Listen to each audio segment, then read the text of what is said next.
budget for 2023-2024, we have major plans to open markets.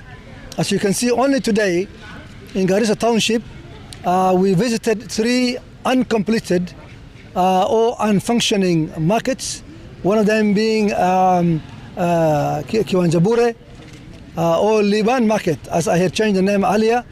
We also visited Mukono, what used to be former Mukono land. Also, we have a stall project there, which we will complete, refurbish properly, and also ensure it's going to work sooner than later.